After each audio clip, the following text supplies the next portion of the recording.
Hi guys, let's have a discussion on interface. What is an interface?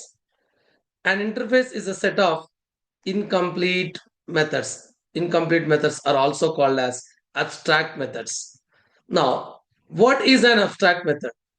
A method with no code. A method is defined with no code is said to be an abstract method. Now, in this scenario, I have taken a scenario. Interface name is IDB ops, which consists of three methods: connect, execute, and disconnect. These three are abstract methods defined as a part of IDB ops. Now, IDB ops is said to be an interface. Now, I did not declare any public and abstract, but by default, the methods define an interface are by default public and abstract. Since the method with no code is called as an abstract method or incomplete method, okay, since these methods don't have any code, objects cannot be created to an interface. You may get it out. We can't, it is not possible to create an object, and the methods are not having any code. Then what is the use of interface? We shall discuss with an example application. But to an interface, objects cannot be created, but reference variables can be created. Now, the next point is very important. Interface is useful for developing flexible applications. What do you mean by flexible application? We shall discuss. And generally, interfaces are implemented by the classes. In this scenario, MyOps is a class implemented IDB ops provided the code for connect method, execute method, disconnect method. Now, the class that implemented an interface should provide the code for all the incomplete methods. Nothing but we are overriding the methods of an interface in the implemented class. Here, implemented class is nothing but a subclass. This is nothing but overriding. Overriding means we are doing, okay, we are doing polymorphism. That means interfaces allows to do polymorphism. Now, here we are also achieving data abstraction using the interface. What do you mean by data abstraction? Hiding the data or hiding the code is said to be data abstraction. Now, connect method is provided with no code, hiding. All these methods are provided with no code. This is nothing but hiding. Now, these are the important points that should be discussed while we are discussing about an interface. Now, in this very important points are interface is a set of incomplete methods or abstract methods. Objects cannot be created to an interface, but reference variables are created. And very important, interfaces are useful for developing flexible application. Now, just understand this scenario. This scenario is very helpful. Even this scenario is using currently by the JDBC application. JDBC, Java Database Connectivity, is following this scenario. So I have taken this example for your better understanding. Even you can develop easily the future JDBC applications easily if you understand this scenario. Now, understand this scenario. There is an interface, IDB ops, that means interface database operations, which is developed by the JavaSoft to deal with different databases like MySQL database, Oracle, Sybase, etc. etc. That means this interface is provided to deal with different databases, and it is provided by Java Software Company. As a part of this interfaces, they have been defined three methods: connect method to connect with a database, execute method to execute a query on the databases, disconnect method after performing our tasks, after executing the queries on the database, we need to disconnect from the databases. These three methods provide a vital role to deal with the databases. Now, as these methods won't have any code, now think like this. This is developed by Java Software Company, and there are different databases like Oracle, MySQL, Sybase, etc. This is treated like this as a second party. Now there will be a third party like MySQL vendor, Oracle vendor, Sybase vendor, Fox, Mongo database vendor. There will be different vendors. Now think like this. MySQL vendor has implemented a class called as MyOps. Implemented which interface? IDB Ops. and provided the code for connect, execute, disconnect to deal with MySQL database. I mean to say that MyOps is providing the code for all the abstract methods present in the IDB ops defined by JavaSoft. This is used to deal with MySQL databases. Now it is clear. Now let's see the second scenario, guys. Another vendor, Oracle vendor, has provided a class called as Ops implemented from IDB ops. Since it is an implemented class of IDB ops, provided the code for connect, execute, disconnect, all the three methods from interface to deal with Oracle database. Now, if you observe this scenario, please observe this scenario. The logic I have written as plus plus. The logic I have written star star. This is not the actual logic. This is taken for your better understanding, guys. Now, I mean to say that the logic provided by the Oracle vendor and MySQL vendor is quite different. They have their own approaches. MySQL vendor is using some approach to deal with MySQL database. Oracle vendor is using some other logic or some other approach to deal with Oracle database. Now let us see this scenario with an example application. Just see the guys.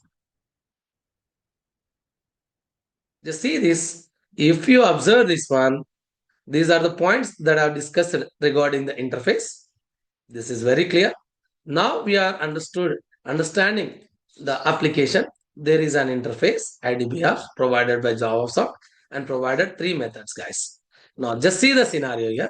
I'm compiling the file javac idbops.java. Now a dot class file is generated for idbops. Now I've said that the methods are declared without public and abstract. But I want to prove that these methods are by default public and abstract.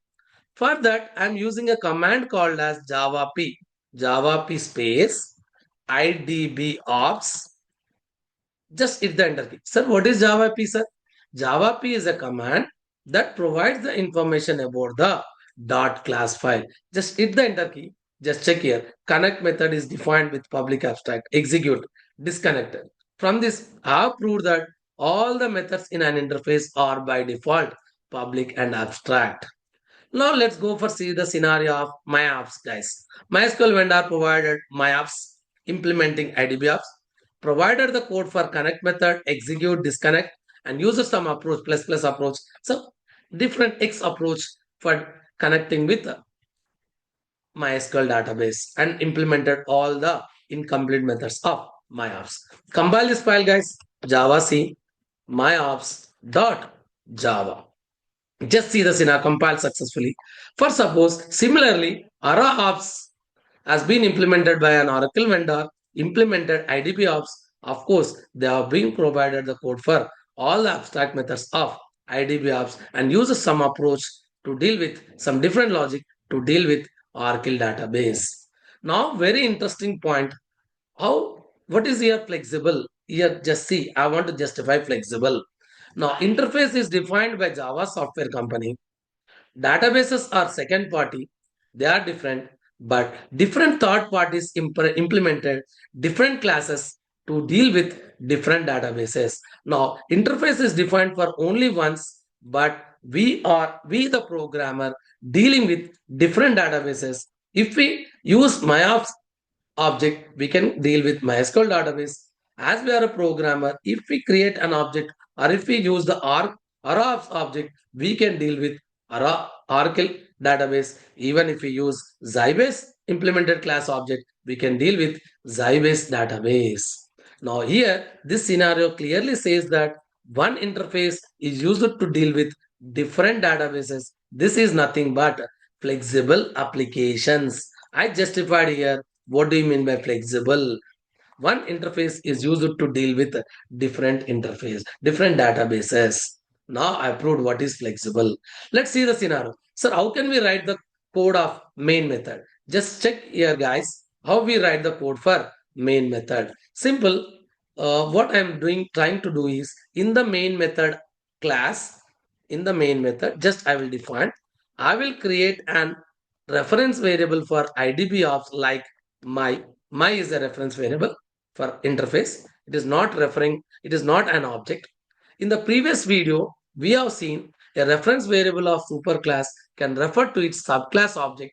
The same principle I am using. If you did not see the video, please watch it. I have been attaching the link in my description. Now I am writing my is assigned with new of my ops. It is created an object for my ops, and the reference variable is interface reference variable. That means superclass reference variable is referring to subclass object. Now I'm writing my dot connect to deal or to connect with MySQL database, and my dot execute to execute a query passed from Java onto the MySQL database. And I'm writing my dot disconnect. This is useful for disconnecting from MySQL database. That means I have proved that this is used to deal with which database, guys? MySQL database. Similarly, you create an object for ROps and you can deal with Oracle database. Let's see the scenario. Just see this, the same thing I have written as a part of main method here. Just see the scenario. IDemo is the class which consists of main method. IDBOps is creating a reference variable for my, and it is created an object for my ops, and a user the MySQL database operations. And similarly, ARA is a reference variable for IDBOps. New object created for implemented class, that is ARAops, and we are dealing with Oracle database. Just see this. I am writing Java C ARAops.java, and the main method class name is idemo. I'm writing as java c idemo.java. Then I'm writing java space idemo. Here these are the two important points. I'm using the previous principle. A reference variable of superclass is referring to the mysql object. A reference variable of idbops is referring to the araops object. That means a reference variable of superclass is referring to the subclass objects.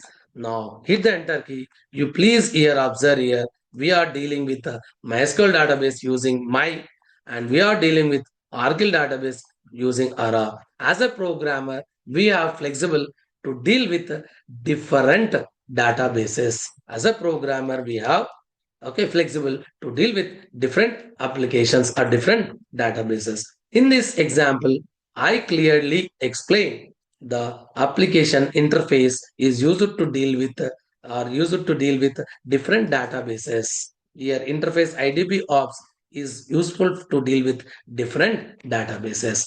Now, why I have taken this example? Because the same scenario is followed in real-time JDBC applications. So I used this scenario.